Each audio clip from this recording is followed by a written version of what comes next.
I am a high school special education teacher, and I've been teaching for about 10 years, and mainly working with 10th grade students. So I co-teach a science class and a math class, and so I'm with my students the majority of the day. If they have pretty significant needs, more significant supports in the class, needs of support in the classroom. So I'm with many of my students 3 periods a day. I'll be in their math class, their science class, and then I have them for a study skills class. I think there are certain students that are targeted more than other students without disabilities, simply because their disability makes them stand out in the school environment.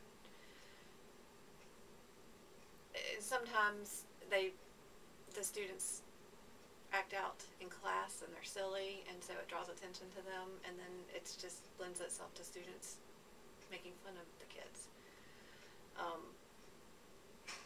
But as a teacher, when I'm in the classroom, of course, I nip it in the bud, as does the gen ed teacher when I'm in a co-taught environment. So it stopped in the classroom, but like I said, I don't know if it's perpetuated in the hall, if it continues outside of the classroom. I had a student last year who was bullied continually throughout the year, and sometimes he would play along with it, and the things they would say to him in class are, "You're so stupid," or "Why are you saying things like that? You're so dumb." So they knew how to push his buttons too, and it would just keep him, sometimes he would act silly in class, and he would either keep up with that silly behavior, or he would shut down and put his head down and know that he's being made fun of. And you know, that's part of his disability is poor socialization skills, and he didn't know how to interact with the students. Last year I also had a student who was openly gay, and it's the first time I've had a student that is open about it, and he was provoked and bullied a lot in class, and but he could also give it back to the students. Because I had worked with him about trying to build more confidence and being a public speaker, and he'd gone to a conference about the I'm Determined conference here in Virginia to learn advocacy skills. I think that those helped him be more aware of he looked through a different lens, looking at kids through a different lens, and recognized how he could take steps to prevent bullying towards him.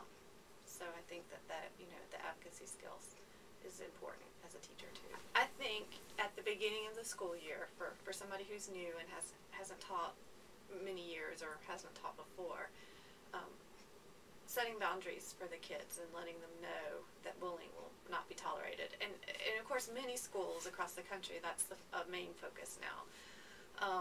But I think you have to set the ground rules at the beginning of the year that bullying simply will not be tolerated, and there'll be consequences if it happens in the classroom. And then nipping it in the bud when it starts. As soon as somebody starts provoking a student or attacking a student, or even a slight comment, that as a teacher you stop that immediately.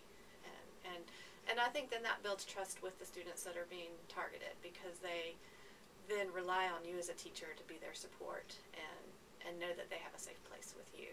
And that's, I think, as a teacher working with students in special ed, I think the most important thing is that students know they have a safe haven with you. No matter what happens to them, they can come to you and you will take care of them. And that's what I want. I mean, that's what I want my students to know. From a teacher's perspective would be to care and not let bullying happen. I mean, you are the adult, you are the role model, and if you model appropriate behavior, if you care for kids, hopefully that's going to translate some way to what students are learning.